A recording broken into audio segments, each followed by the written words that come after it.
Hola, bienvenidos, bienvenidos, bienvenidas. Vamos a, eh, ahí, hoy día el conversatorio, hoy estoy viendo solamente reuniones virtuales, no sé si a lo mejor se está viendo bien.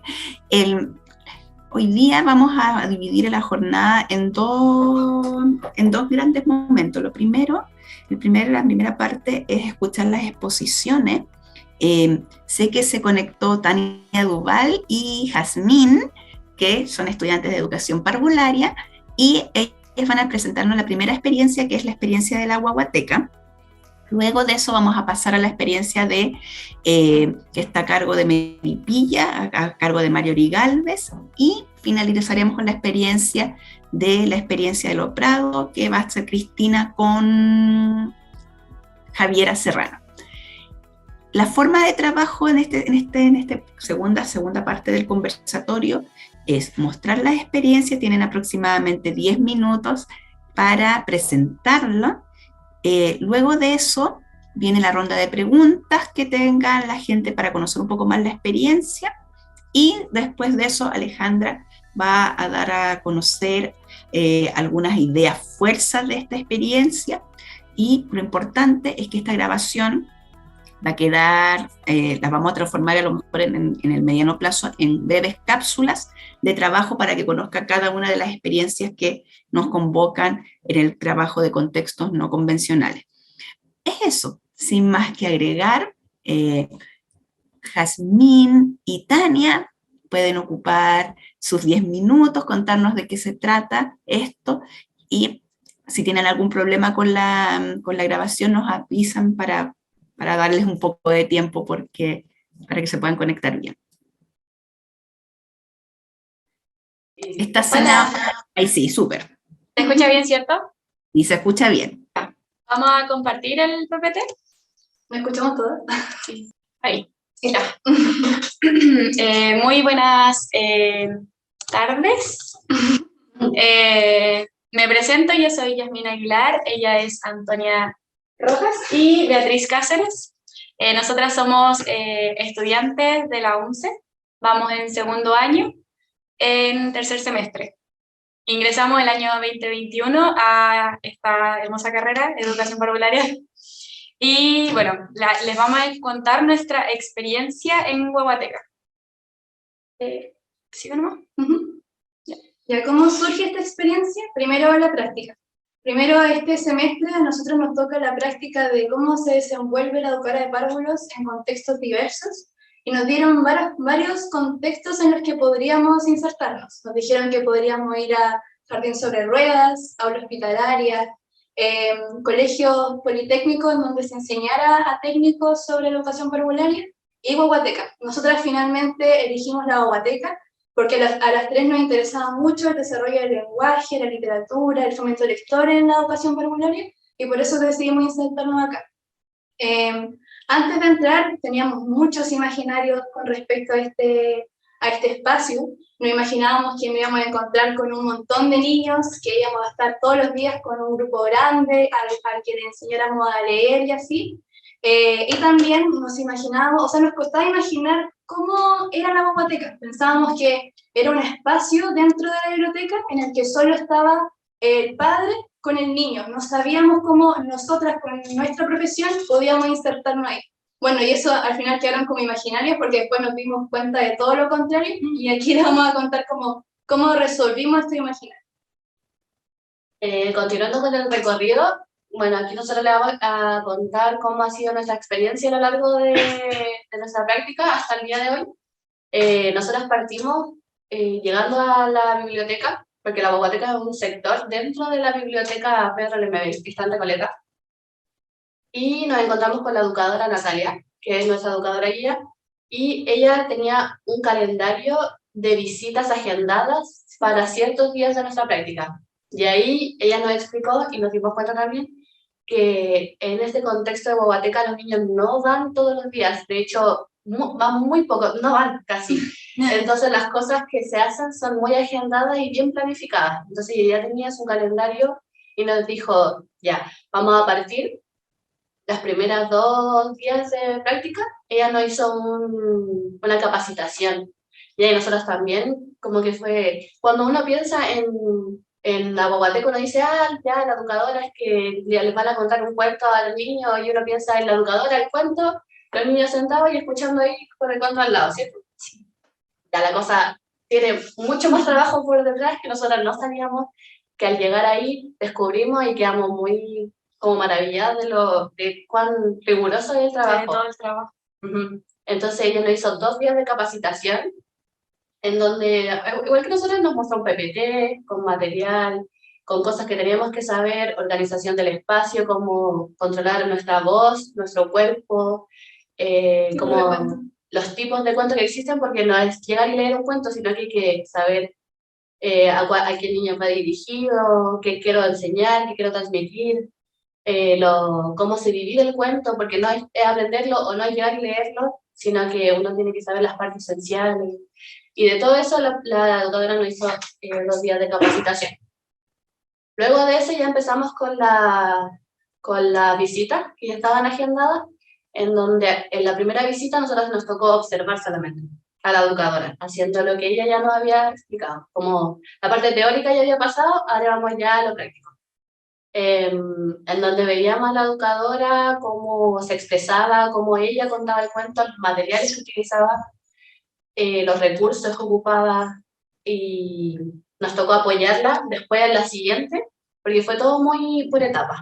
Después de la siguiente práctica nos tocó ser partícipes de la actividad en el inicio de ella, como para ella irnos adentrando. Y el objetivo de ella era que nosotras, a lo largo de nuestra práctica, pudiéramos preparar material con el cual en nuestra última visita nosotros ya pudiéramos hacernos cargo de una actividad completa, con inicio, ya desarrollo y el cierre, todos nosotras, con nuestro material, con el libro que nosotros cogiéramos y cosas. Y ya luego, pasando al punto 3, que son ya las visitas, ahí ya participamos en las actividades como les contaba, y ya nos pusimos a trabajar en nuestro propio material, que más adelante van a salir unas fotos del cuento que escogimos y los recursos que utilizamos, y ya lo... ¿A mí? Sí. Ya, acciones habituales en la biblioteca.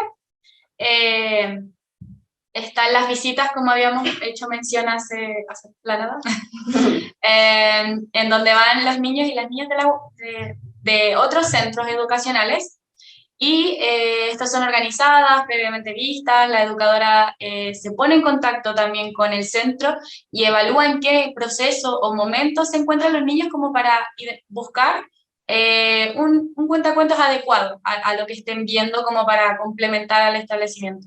Y también están las salidas a terreno, que como dice, salen a un centro a entregar este fomento lector a todos los niños y niñas, y se puede también integrar a los adolescentes, porque es un proceso que al fin y al cabo nunca acaba, que siempre se puede enseñar algo nuevo a todos, y con esto también quiero integrar el cuentacuentos, porque hace el fomento lector, como sale ahí, y también la creación de materiales, y enseñarle e integrar también a la familia en esa acción habitual que existe en la biblioteca, que es, por ejemplo, como nos contaba Natalia, que un padre llega y deja al niño y se va.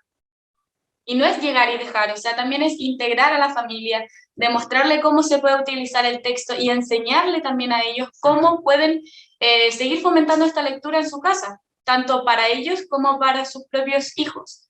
Entonces, no dejar aparte a la familia tampoco. Y siempre, por ejemplo, cuando ellos van de visita, nosotras solemos decirles que, bueno, traigan a sus papás, traigan a sus primos, a sus hermanos, a sus tíos, a todos los que se interesen, o simplemente por decirlo igual en su momento, sirve mucho. Lo de las imágenes que salen. Ah, sí, este es nuestro cuentacuentos. No sé si lo pueden ver, que está justo ahí, el árbol. Ese es nuestro material, y es un franelógrafo, que es una de las miles formas que se puede hacer un cuentacuentos. Y claro, hay todos los objetos. Ese es un árbol solo, y luego se van a ir pegando al momento que va pasando el cuento, uno va pegando los objetos, que de eso se trata el cuento, que es de Atrapados. Va pegando, por ejemplo, el camión de bomberos, la casa, y es mucho más interactivo y mucho más agradable a la vista de los niños a la hora de contar un cuento. ¿Y a qué aporta esta experiencia en nuestra práctica docente? Nos ayuda a fomentar la lectura con otro tipo de materiales, a diseñar materiales nuevos para el centro, ya que todos los materiales que nosotras como estudiantes hicimos para la biblioteca van a quedar ahí. Recursos en la narración oral, herramientas de cómo usar nuestro cuerpo, la mejora de nuestra comunicación verbal, de cómo usar el tono de voz, el volumen, que es muy importante y nuestra profe siempre nos lo recalcaba, y la entonación que usáramos, porque todo esto va a ayudar a que se desarrolle mejor el cuento. Así como también la comunicación no verbal, que es el cómo nos movemos dentro del escenario donde estemos contando el cuento, nuestras miradas, el uso del cuerpo, de nuestras manos, de nuestra vista, todo.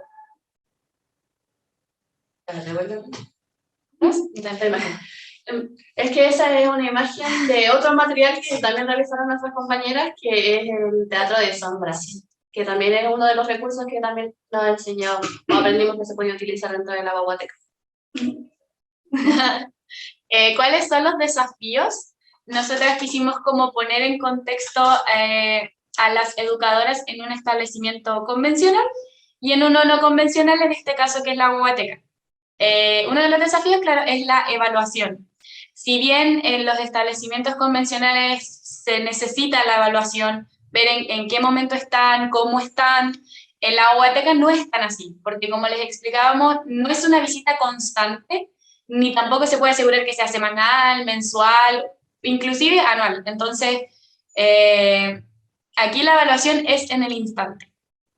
No te la exigen, pero la educadora puede hacerlo, o sea, ver si es que en la expresión de los niños, en cómo recibieron el cuentacuentos, si se puede integrar a ese rango de edad, por ejemplo, o no, o tiene que ser uno más o uno menos, ir evaluando el recibimiento del cuentacuentos y también ver qué tanto aprendieron, por la forma en la que toman los libros, por la forma en la que lo dejan en el lugar en el que estaba, por la forma en la que elogian también, en cómo ellos interactúan con un libro. Al fin y al cabo eso también se puede evaluar, porque aquí en la biblioteca hay un jardín al lado, y es el contacto más frecuente, que se puede decir que es semanal o mensual, no estoy muy clara. Y ahí la Natalia sí puede tener una evaluación. Sí puede ver y evaluar que los niños realmente, sí, es su proceso. Por ejemplo, antes ellos ni siquiera tomaban un libro, o los papás no lo dejaban tomar libros porque les daba miedo que lo rompieran, que lo rayaran, que cualquier cosa. Entonces, ella, claro, les demostró que existen libros de género, de plástico, de cartón grueso, delgado, como para entregarles esa seguridad de que ella también va viendo el proceso, de que empezó, no sé, ejemplo, con un libro de género y ahora está con un libro de cartón delgado y lo puede tomar como corresponde, no lo rompe ni nada. Todas esas son evaluaciones que se van viendo en el proceso. En cuanto a la función que cumple la educadora de párvulos dentro de la biblioteca es de fomento lector. Ese es como su trabajo es como lo que sale en su contrato y para lo que ella está ahí. Sin embargo, ella cumple otras funciones además de esta, que son como funciones generales que van dentro de la biblioteca, más que de la biblioteca, que sería como la presta de libros, las inscripciones, ayuda a otros compañeros con los que ella se encuentra, porque este trabajo ella también nos comentó que es un trabajo muy solitario. Ella no tiene un equipo educativo, ella es ella sola y ella maneja la biblioteca, maneja el espacio, el orden de los libros, como ella hace la actividad, porque a ella le pusieron ese cargo y confían en que ella lo va a hacer bien. Pero ella cuenta con otro equipo, que es el equipo de biblioteca, que ya no es su equipo con el que ella ya va a hacer sus actividades o como su equipo educacional, pero sí con ellos se encuentra todos los días en la biblioteca y también los apoyan. Y ellos también a veces la apoyan a ella. Y por último, hablando del desafío del equipo familia y comunidad, nosotros encontramos que sí existe, así como en los contextos convencionales, el desarrollo de pero de una forma muy diferente. Primero la familia, ya que como no existe como que los niños vayan reiteradamente, la familia está presente, pero como dijo mi compañera Yasmin, con mucho miedo. Incluso yo creo que lo que nos comentaba Natalia es que hay muchos padres que no saben que existe la guaguateca dentro de esta biblioteca. Entonces, Natalia es la encargada de enseñar a los padres que, primero a ellos, existe la guaguateca y que ella es la encargada, puede ser la encargada de que los niños puedan tener este primer contacto con la lectura.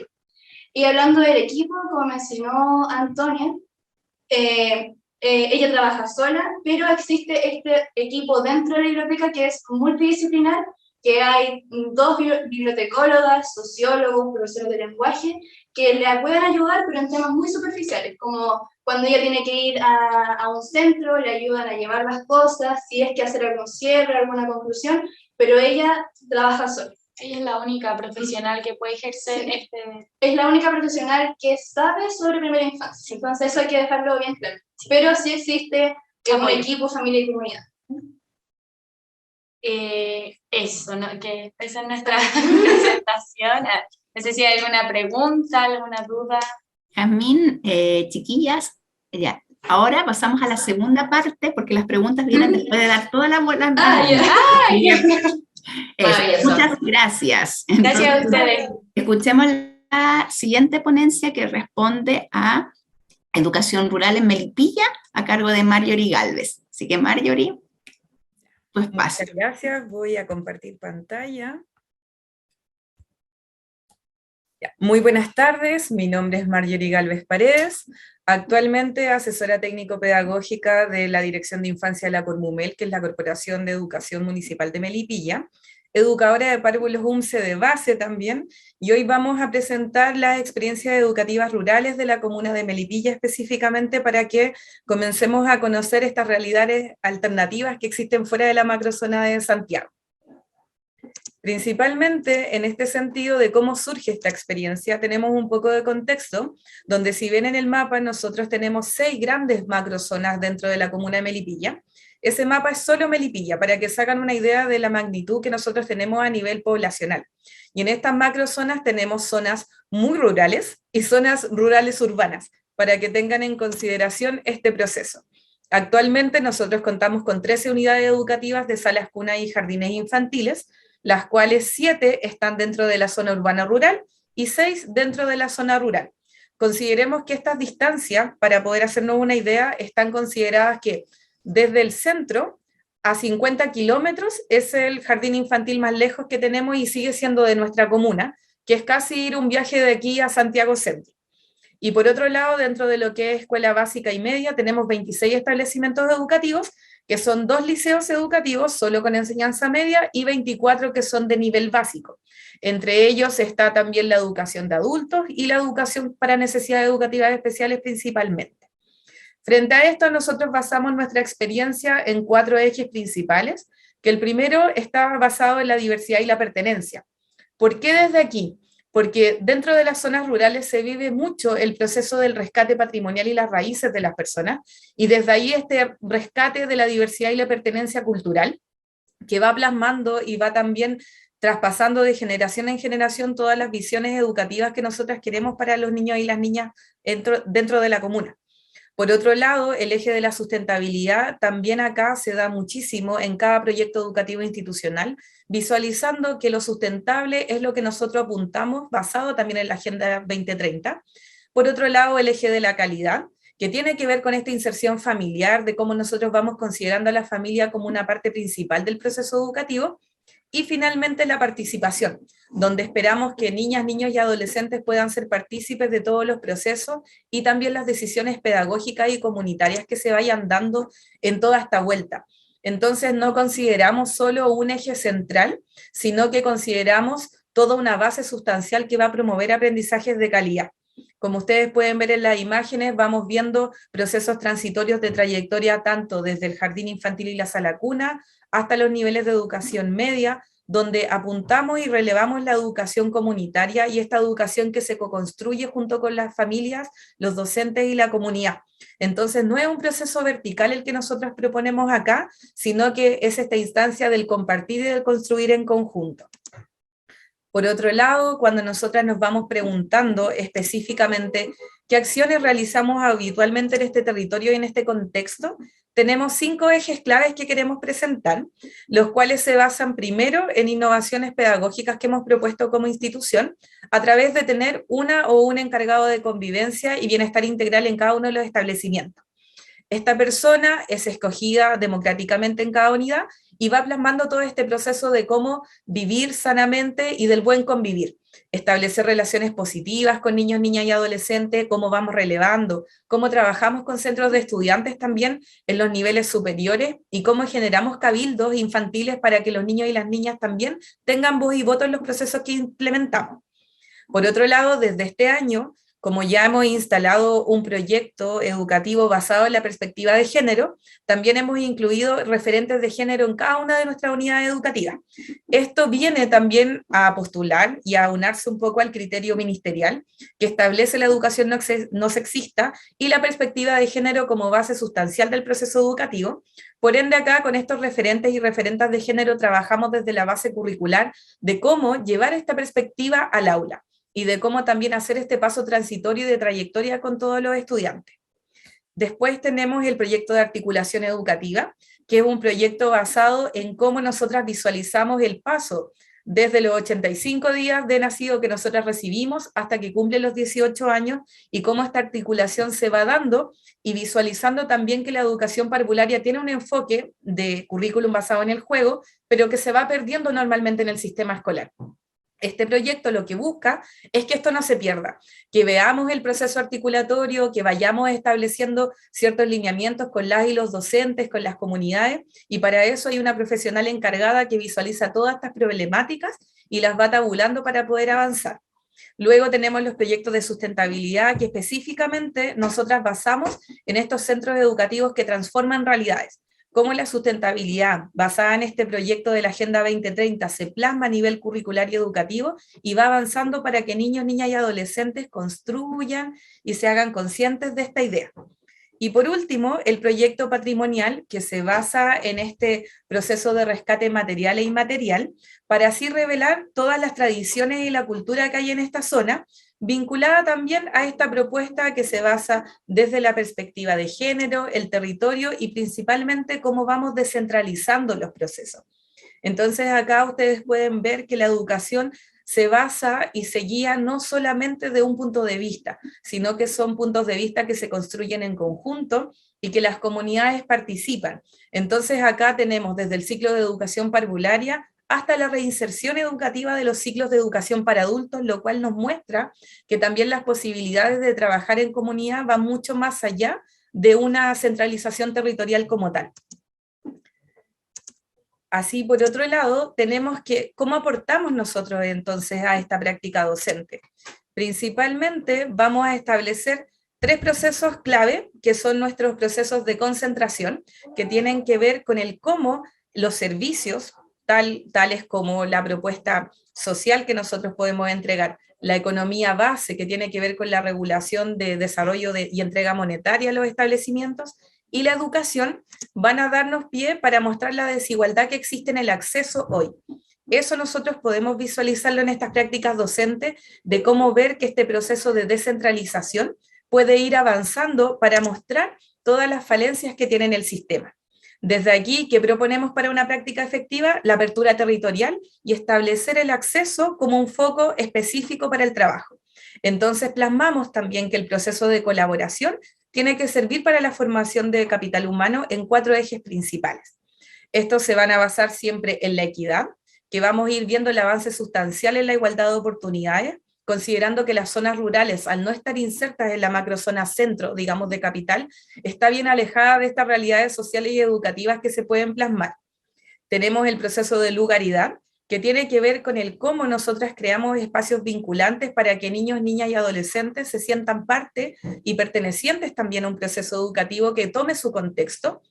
también los contextos alternativos educativos que tienen que ver con esta apertura a todos los nuevos procesos prácticos pedagógicos y que puedan innovar, que visualicen el espacio como una oportunidad para poder implementar nuevos proyectos que avancen en una educación de calidad y principalmente y al final el enfoque comunitario, de cómo nosotros desarrollamos comunidades que aprenden en conjunto y que construyen procesos nuevos y alternativos para así trabajar, avanzar y visualizar que hoy, gracias a los procesos multiculturales y a la inserción de muchas familias migrantes, sobre todo en estas zonas rurales donde es zona de campo, por ende todas estas familias migrantes vienen a trabajar dentro de estos procesos porque es más accesible, también se pueden insertar en este proceso educativo. Tenemos niños y niñas que juegan, que desarrollan aprendizajes en un currículum basado en esta propuesta del juego. Vemos familias que están insertas y participando, lo cual no ha sido una tarea fácil, pero sí dentro de este proceso hemos ido avanzando de a poco, intentando mostrar las posibilidades que el sistema le puede entregar. Así, en parte a esto, finalmente decimos entonces cuáles son nuestros desafíos para esta propuesta pedagógica rural y externa dentro del territorio general, y planteamos 3 posibilidades hacia una educación de calidad. La primera tiene que ver con los vínculos y la proyección de oportunidades, en donde podemos visualizar este territorio como macrozona que se va a descentralizar para poder abrir nuevas oportunidades, para mostrar que no necesariamente porque no es la urbe, significa que tenemos acceso a otro tipo de oportunidades o estamos en desmedro, sino que nos da la posibilidad de poder aperturar nuevas oportunidades y también propuestas innovadoras que las familias, las comunidades y los docentes puedan ejercer. Por otro lado, el acceso a una nueva mirada educativa. Es distinto cuando a mí me toca ir a una realidad alterna, donde tengo que vivir la experiencia del día a día de una estudiante que tenga que viajar un par de horas para llegar a su lugar educativo, a que yo tenga la posibilidad a mano y todo en una distancia mucho más corta. Desde ahí podemos visualizar que hay otra realidad, que hay otras costumbres y que hay otra historia también. Y por último, la articulación de los procesos educativos que tiene que ver con esta propuesta curricular, que no se nos olvide que la educación siempre se tiene que basar en el juego y que desde ahí en adelante tenemos que proponer un currículum articulado entre educación parvularia, básica y media que se enfoque en la trayectoria de las y los estudiantes y no necesariamente en la sumativa de un proceso final. Entonces, desde ahí nuestra propuesta se basa en este ideal educativo de cómo avanzamos, de cómo conocemos y de cómo también articulamos toda la propuesta pedagógica a nivel comunal en esta experiencia rural que principalmente propone la sustentabilidad, el patrimonio y esta diversidad actual que tenemos en el proceso educativo general. Por último, para despedirnos también, siempre con algún comentario de Paulo Freire, tenemos que considerar este proceso, que nosotros dentro de las clases dominantes también hemos sido tan excluidos que tenemos que empezar a mirar de forma crítica, de forma constructiva y de cómo podemos avanzar para dar espacio a esta lugaridad y dar espacio también a esta contextualización de los nuevos procesos de aprendizaje. Así que muchas gracias por la atención. Gracias, Marjorie, por tu presentación. Y ahora continuamos hacia la última presentación que está a cargo de Cristina con Javiera. Y es una experiencia que se llevó a cabo en Lo Prado. Así que ahora tienen el micrófono, chiquillas. Muchas gracias, Marcela. Junto a Javiera, ¿cierto? Javiera Serrano Andía, estudiante de 4º año de Historia y Geografía, y quien les habla como coordinadora alterna de un proyecto de vinculación con el medio del año 2021. Vamos a hacer la presentación, ¿cierto?, de este proyecto que se llamó Prácticas Interfacultades Territoriales y Populares, que está en manos del Comité de Acción Solidaria, que tiene la particularidad de ser un espacio conformado por estudiantes de nuestra universidad, del pedagógico, y que abren este espacio como una posibilidad para hacer prácticas no convencionales. Así que a continuación dejo a Javiera con la presentación de todo este hermoso proyecto que se desarrolló durante el año 2021. Hola, buenas tardes. Yo voy a partir presentando cómo surge este proyecto. El Comité Acción Solidaria fue una organización popular de estudiantes que surge a raíz de la pandemia en agosto del año 2020, en donde un grupo de estudiantes se juntó y dijimos como el pueblo lo está pasando mal, hay condiciones de opresión que han intensificado con la pandemia, y quisimos poner a disposición nuestras manos para ayudar en lo que fuese necesario en algún territorio que fuimos como revisando con el tiempo en base como a las conexiones que teníamos. En este sentido, llegamos a trabajar a Lo Prado, en un inicio en la población Juan Pablo II, y nuestro trabajo siempre fue a partir de la solidaridad popular como uno de los pilares fundamentales, en donde no llegábamos al espacio ni con asistencialismo ni acciones benéficas, sino que queríamos fomentar las capacidades que el pueblo ya tiene de poder hacer frente a las condiciones de opresión y a las condiciones de precarización de la vida, que se profundizaron mucho con la pandemia. Entonces la clase trabajadora se hizo parte de sus procesos de transformación como sujetos activos de cambio. Y es de esta manera que el comité surge en el año 2020, y si bien el comité a día de hoy ya no se encuentra activo, estuvimos trabajando durante 2 años desde el punto de vista educativo en un trabajo que fue como súper profundo, súper intenso, y en donde más adelante vamos a profundizar en cómo esto aportó a nuestra formación docente, desde la educación popular siempre. Entonces, en este sentido, hablando como de las acciones que se realizaban habitualmente en el territorio y en este contexto, nosotros siempre apostamos por realizar talleres educativos interdisciplinares. Éramos estudiantes de múltiples carreras, de historia, de castellano, de educación física, de música. Habíamos de verdad que de todas las carreras, y la apuesta siempre fue no solo hacer como talleres o de lenguaje, o de historia, o de educación física, sino que poder crear propuestas innovadoras que fueran interdisciplinares. Entonces teníamos talleres, por ejemplo, había uno en particular que era el de Ciencia en Acción, que juntaba las ciencias naturales con la educación física, y así fuimos intercalando como diversos talleres que fueron interdisciplinarios, y así pudimos ir profundizando en cómo pensar una educación que no fuera como parcelando el conocimiento, como se tiende a pensar en la escuela, que es más convencional, sino que ver una mirada mucho más integral de los niños, jóvenes y adolescentes que asistían como al espacio educativo.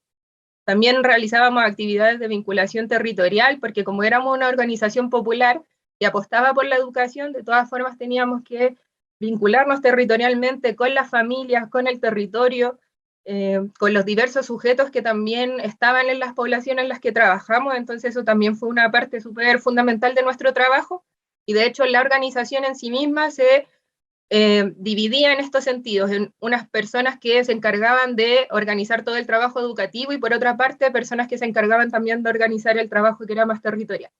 Y de esta manera también generábamos siempre autoformaciones constantes, ya que muchas veces las herramientas que teníamos de parte de la universidad se nos quedaban cortas para afrontar los desafíos que hay en la educación popular y los desafíos que hay en la educación en general.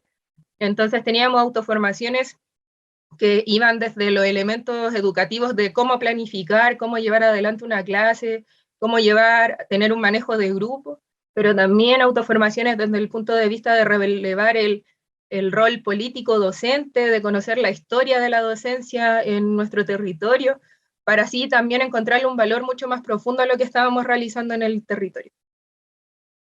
Y aquí hacemos como un repaso un poco de los momentos que tuvimos en torno a los espacios educativos. El primer espacio que tuvimos fue la población Juan Pablo II en Lo Prado, en el que realizábamos distintos trabajos que en un primer momento apostaban más por la ayuda a tareas, porque estábamos como constituyéndonos aún como organización, y esto era lo que apremiaba en ese momento. En un segundo momento tuvimos los talleres de verano.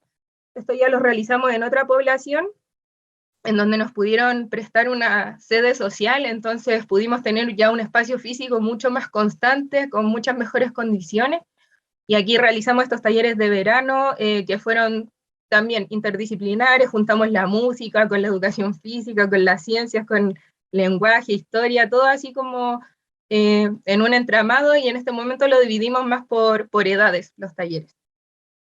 Y tuvimos también los talleres del primer semestre del 2021, que estos también fueron en la población Miraflores, y ahí teníamos también por distintos rangos etarios los talleres que eran interdisciplinares.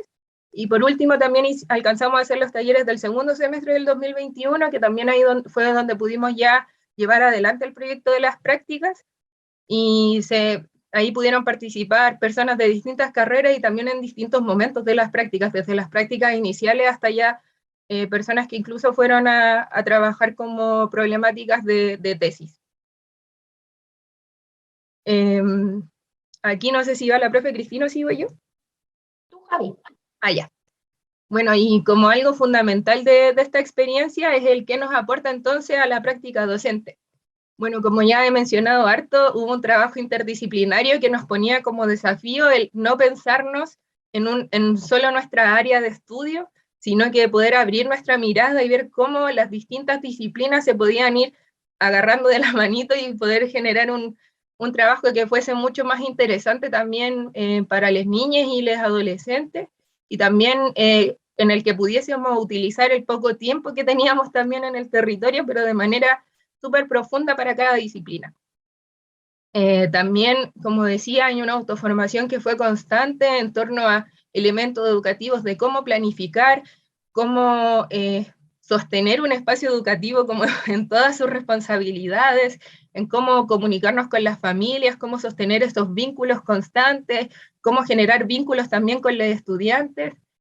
Toda esa formación que lamentablemente en la universidad no habíamos podido tener la oportunidad de tenerla, la tuvimos que tener sobre la marcha en este espacio educativo, pero fue como muy fructífero para nosotros, porque era una autoformación que también era horizontal entre nosotros. Compañeros que tenían mayor formación en ciertos aspectos iban compartiendo este conocimiento, entonces siempre fue como de esta manera súper horizontal. Por otra parte, también de la mano con las autoformaciones, siempre se relevó el rol político docente, el compromiso y la responsabilidad que tenemos como docentes de asistir a espacios como por ejemplo los de educación popular. Entonces siempre apostamos por entender un poco cómo había sido la historia de los profesores en el territorio chileno, las distintas problemáticas, las distintas demandas, y desde ahí poder también aumentar el valor que tenía cada uno y cada una de estar estudiando lo que estaba estudiando. Y finalmente, una interiorización en el funcionamiento total de un espacio educativo, ya que teníamos que cumplir con diversas responsabilidades. No era solo llegar y hacer nuestro taller, sino que teníamos que mantener el espacio limpio, sostener los diversos vínculos para poder todavía tener ese espacio, tener el vínculo con las familias, con las niñas, planificar. Entonces habían distintos roles que teníamos que ir cumpliendo, y esto también fortalecía el valor del rol docente que estábamos cumpliendo en este espacio. Bien, hasta acá, ¿cierto? La Javi ha hecho la presentación de toda esta tremenda estructura, ¿cierto? Que se levanta desde los estudiantes de nuestra universidad de forma absolutamente autogestionada, ¿cierto? Y a fines del año 2020 plantean la posibilidad de que este espacio que ellos mismos, en el cual ellos están trabajando, es un espacio propicio y, ¿por qué no?, podríamos utilizarlo para los procesos de práctica, porque en el fondo eso era lo que ellos estaban haciendo sin que esto estuviera formalizado.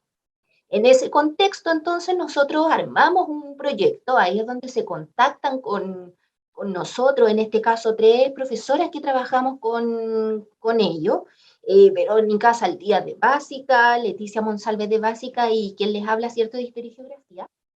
Y nos aventuramos, ¿cierto? No, en el fondo lo que hacemos nosotros como profesores de la UNCE es sumarnos a este trabajo territorial que ya tenían levantado nuestros estudiantes.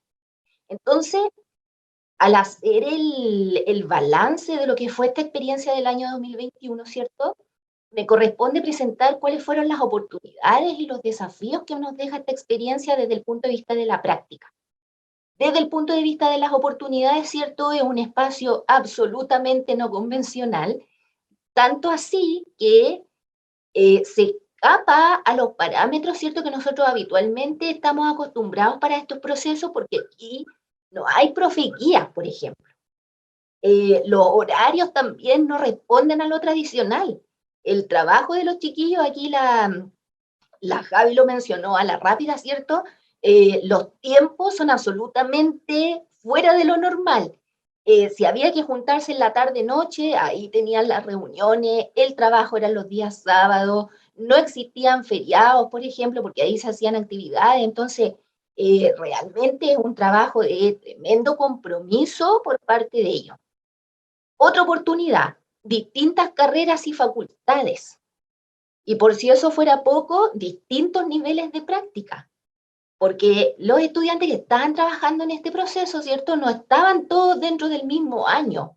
Entonces, habían unos, tal como explicaba ella, los que tenían más experiencia y más conocimiento respecto a ciertas cosas, hacían este trabajo, ¿cierto?, de transferencia a través de talleres autogestionados que ellos mismos desarrollaron durante todo este tiempo. Disposiciones y voluntades era lo que más había en exceso en este contexto, recursos humanos y monetarios que surgen a partir de la postulación que se hace al proyecto de vinculación con el medio, en tiempos muy difíciles, en plena pandemia y sin que existieran clases en los colegios. Entonces, este espacio fue tremendamente importante para la comunidad y también para nuestros estudiantes que estaban teniendo clases online en condiciones bastante diferentes unos de otros. Y estas prácticas, básicamente uno podría decir que en lo concreto fueron las únicas que funcionaron así como en terreno, porque todas las otras prácticas nos fuimos, ¿cierto?, a la modalidad virtual, pero estas prácticas fueron en terreno, con mascarilla, con todas las medidas, con todos los cuidados, y nunca, por lo que yo me acuerdo, Javi, nunca durante el proceso hubo una crisis respecto al tema del COVID, lo que da cuenta de que fueron tremendamente cuidadosos con todo el tema de la higiene, y eso demuestra que nunca hubo contagio y ellos funcionaron siempre presencial. Siempre hubo talleres, siempre estuvieron en funcionamiento. Entonces, la motivación y el aprendizaje en terreno no se pone en duda en ningún caso. ¿Cómo pasamos esta experiencia territorial, cierto? Y lo metemos a esta camisa, ¿cierto?, que significa la práctica institucional en todos los niveles y en todas las carreras. Entonces, fue, por supuesto, y lo sigue siendo, un tremendo desafío porque hizo que trabajáramos durante todo el año, semana a semana, delegados del comité, ¿cierto?, con nosotros que somos las 3 profesoras, ¿cierto?, que acompañamos durante todo el proceso, y había que articular las necesidades territoriales, los intereses que tenían nuestros estudiantes que estaban trabajando ahí y los requerimientos de la práctica 11. Entonces, es un desafío no menor porque había que coordinar todos estos aspectos, había que formalizar el proceso. Y por eso una de las primeras tareas, ¿cierto?, que tuvimos fue generar este documento que yo les presento aquí, que es la articulación de las prácticas 11 con este proyecto de vinculación, con este trabajo que el Comité de Acción Solidaria ya estaba realizando en el territorio. Y este efectivamente fue el primer documento que nosotros preparamos para presentarlo a la Coordinación General de Prácticas de la universidad.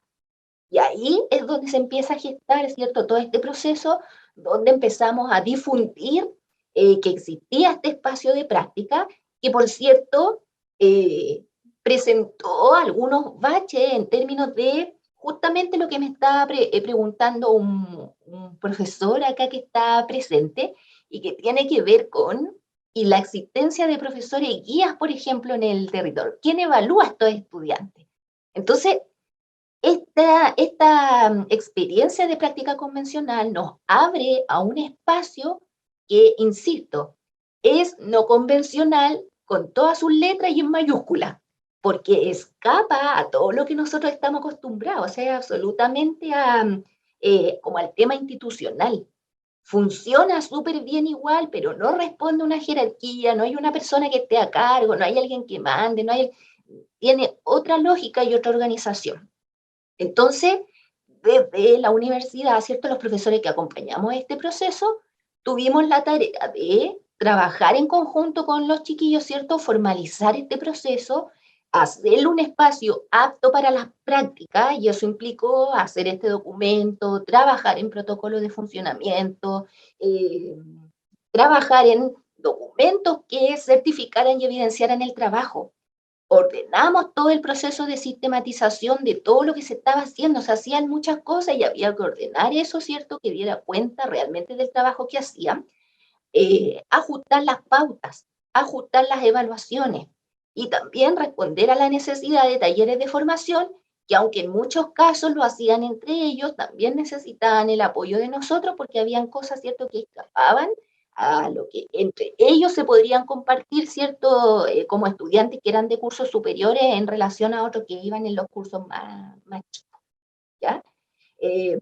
Por último, ¿cierto?, el segundo documento que aparece aquí, muestra una de las partes del gran documento que pudimos generar y que tiene que ver con esta articulación respecto a los niveles de logro de la competencia práctica que existe en nuestra universidad y cómo eso se articula con el trabajo real que se realizaba en este espacio.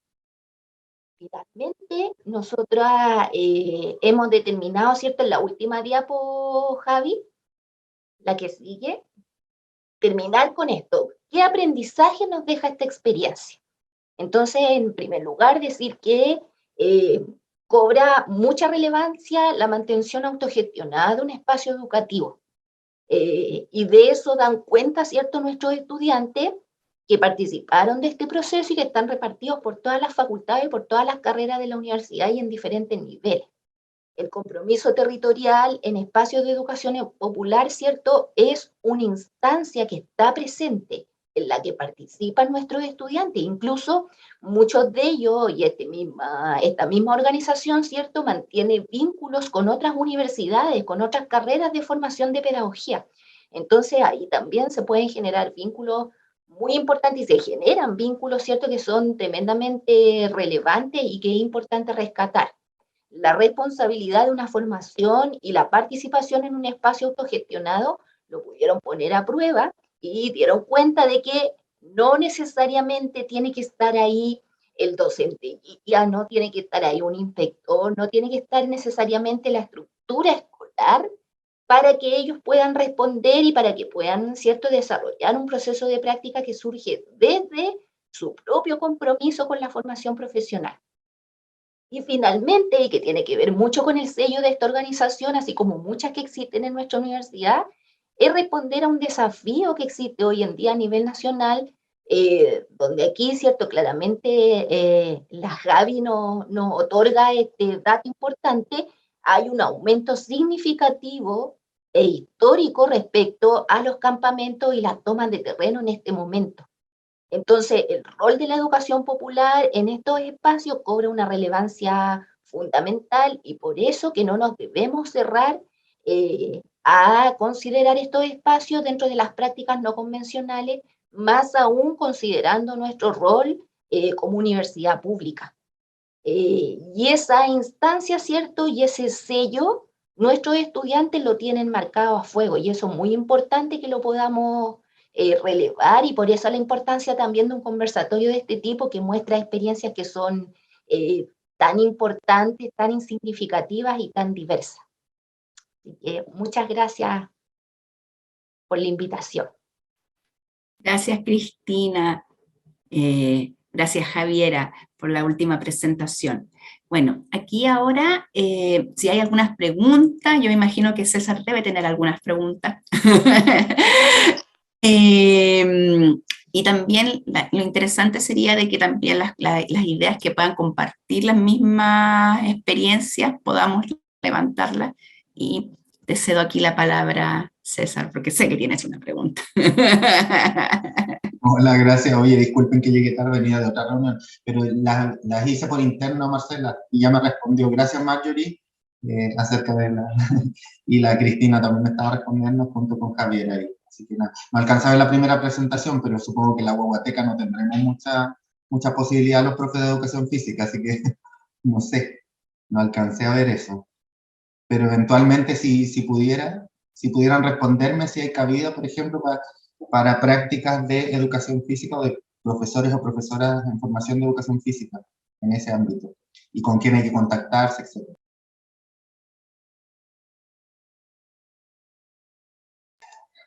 Veo que no, por el gesto, como soy profesor de expresión corporal, veo que no. No importa, no se preocupen, las excluiremos también, no, mentira. Es que estábamos conversando, ¿cómo íbamos a contestar? El equipo es bastante variado, como mencionamos en la presentación, entonces tampoco podríamos darle con seguridad si es que no aceptan o sí aceptan de manera directa. Pero yo creo que sí.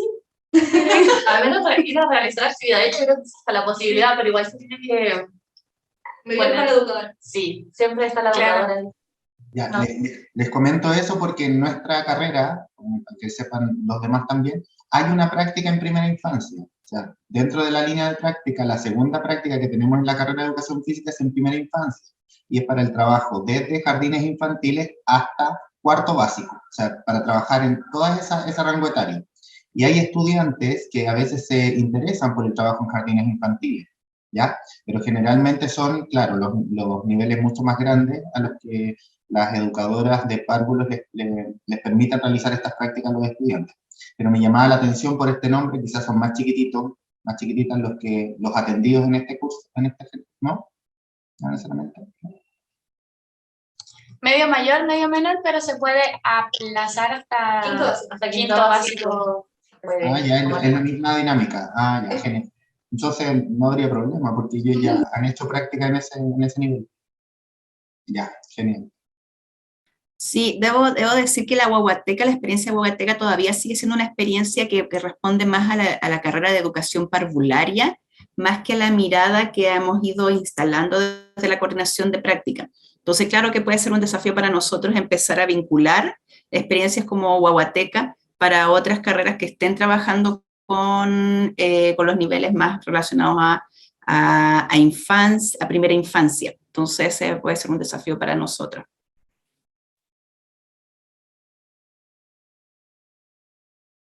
A diferencia de las otras experiencias, por ejemplo, lo que responde Melipilla, que sí responde a un convenio de trabajo que ha establecido la universidad, y en el caso de la experiencia territorial, que como mencionó Cristina y Javiera, era una experiencia de los estudiantes, cuando se empezó a hacer ese tránsito, también fue un tránsito dialogado no solamente con la carrera de educación básica y de historia, sino que fue una convocatoria que también pasó por la Coordinación General de Prácticas, que de hecho creo que Javiera tenía el pelo largo en ese tiempo cuando tuvimos las primeras reuniones.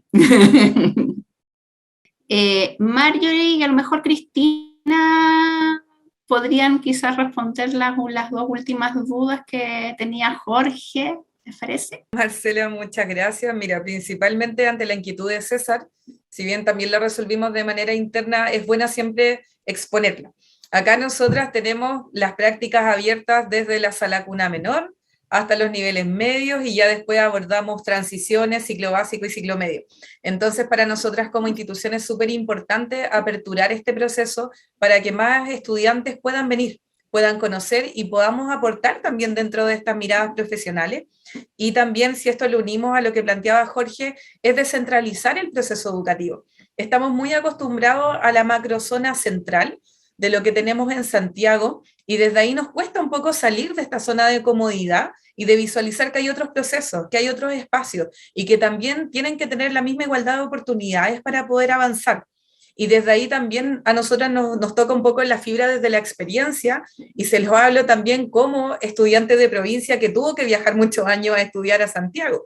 Entonces desde ahí nosotras vamos viendo esta realidad alterna de cómo uno se tiene que movilizar, pero cuando termina su proceso educativo inicial también quiere devolver este proceso comunitario al territorio.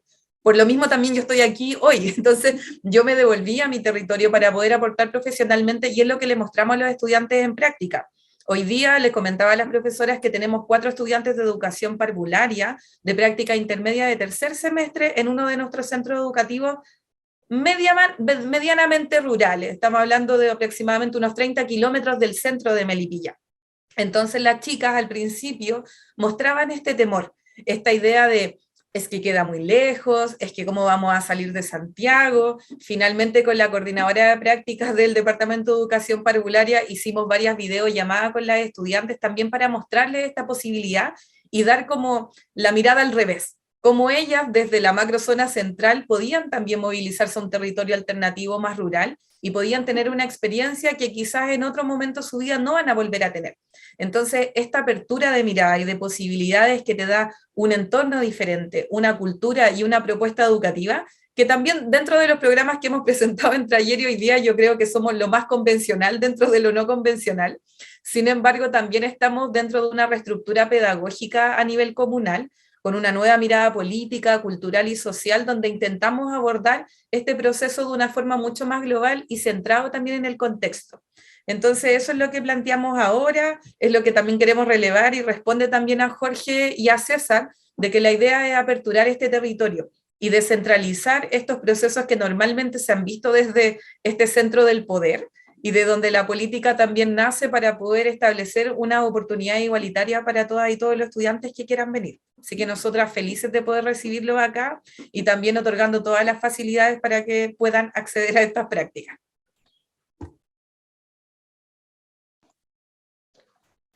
Respecto a la pregunta que hizo el profe Jorge, ¿cómo se puede hacer con las prácticas? Bueno, el año pasado nosotros hicimos una presentación cuando estábamos en una reunión, ¿cierto?, con todos los coordinadores de práctica y ofrecimos este espacio. De hecho, tuvimos una conversación y en el acompañamiento con las estudiantes, usted se acordará, ¿cierto?, nos puso a disposición, nos ofreció ciertos instrumentos musicales para poder hacer un taller. Lo que falló ahí fue justamente hacer coincidir una de las prácticas de la carrera para que ese taller fuera guiado por uno de los estudiantes en práctica, porque el resto, claro, era de las otras carreras y por más empeño que le pusieron, no iba a poder guiar un taller de música, ¿cierto? Entonces ahí fue donde falló ese aspecto. Pero respecto a la continuidad para este año, yo me gustaría ahí que la Javi pudiera responder, ¿cierto? Si ese espacio, cómo sigue en funcionamiento, si no está en funcionamiento, si se va a activar, etcétera, ¿cierto? Para que nos pudiera contar y también pudiéramos ver ahí cómo se puede gestionar este espacio para poder hacer las prácticas tal como fue el año pasado, que de hecho era en un contexto mucho más complejo quizás que en el que estamos ahora. Sí, de la mano con eso último, actualmente el comité no está funcionando porque, bueno, como toda organización política, de repente hay algunos conflictos que no tienen como salida o resolución, entonces lamentablemente la organización en este momento se encuentra inactiva, pero yo creo que de todas formas, organizaciones populares, el comité no es la única y dentro de la universidad yo conozco a muchos estudiantes que participan activamente en organizaciones populares y organizaciones educativas. Entonces yo creo que lo relevante ahí desde como las carreras y los distintos docentes que tienen como el espacio de las prácticas es poder abrir estos espacios para estudiantes que ya participan o para estudiantes que tienen en la mira poder ser parte de una organización popular que se aboque a la educación, que finalmente ser parte de una organización popular que trabaje en torno a la educación no sea como lo que uno hace aparte de la universidad o lo que uno hace aparte como docente, sino que pueda ser una experiencia central en la formación o una experiencia central de trabajo finalmente, porque lo que suele pasar en la universidad es que muchos estudiantes, claro, estamos haciendo nuestras prácticas normales o estamos trabajando en escuelas convencionales y aparte estamos en espacios de educación popular.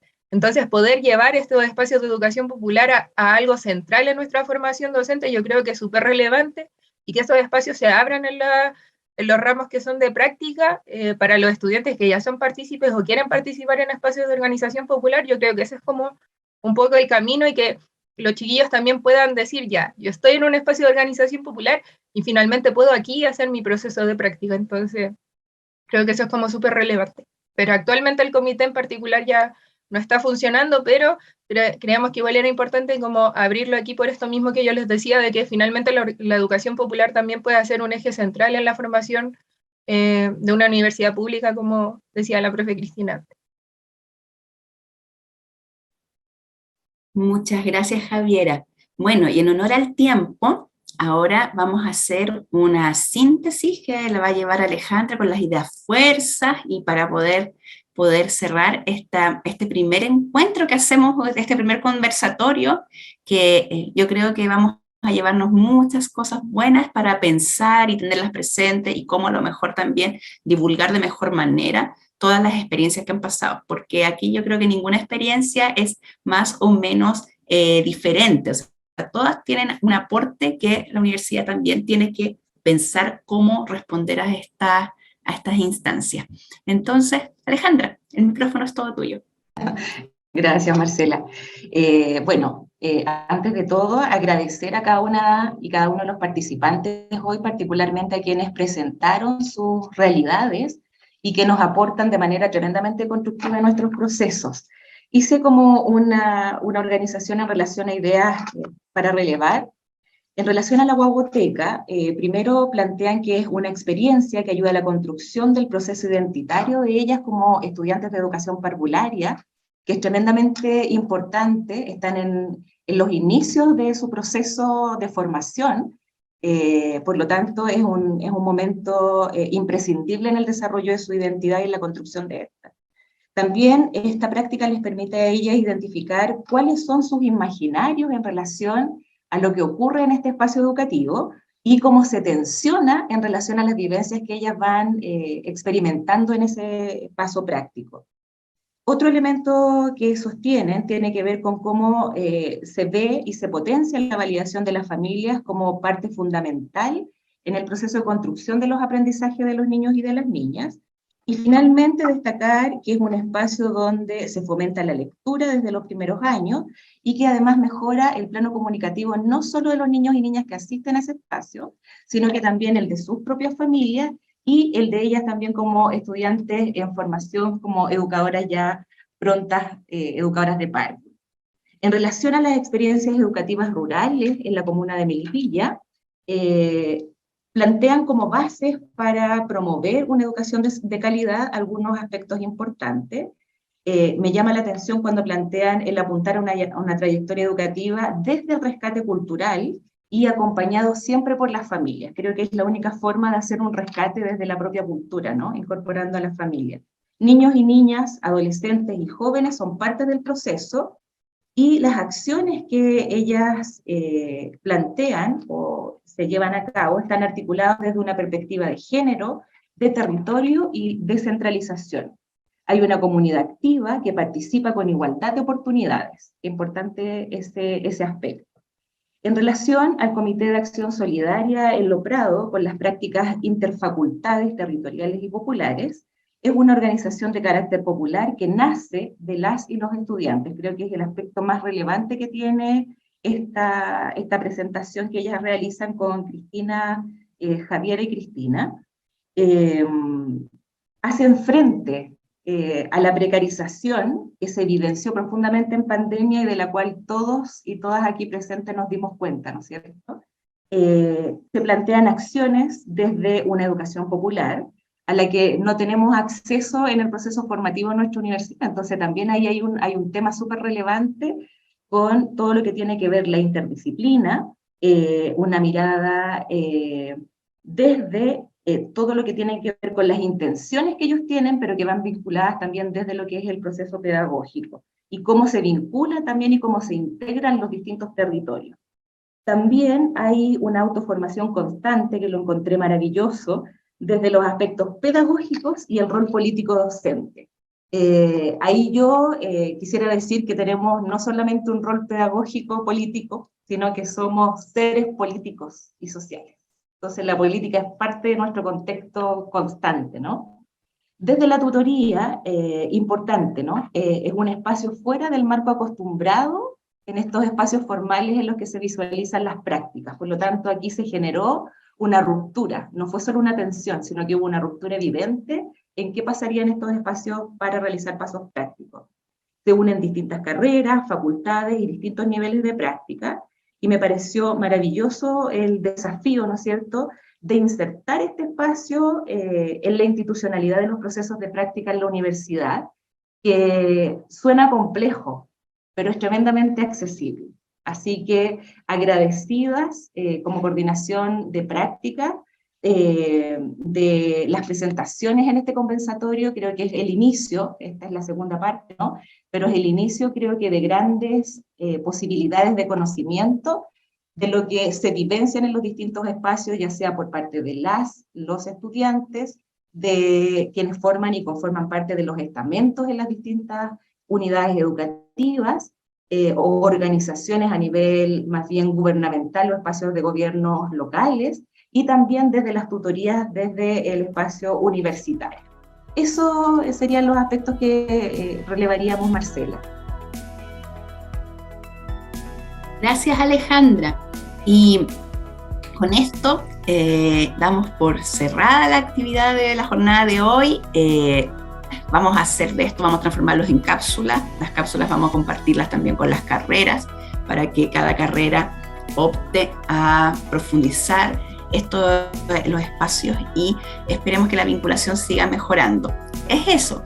Muchas gracias a todos los que asistieron y nos vemos prontamente. Yo creo que en Melipilla siempre nos vemos cada cierto tiempo en inicio del semestre, así que eso. Un abrazo grande. Gracias. Chao, que estés muy bien. Cuídate.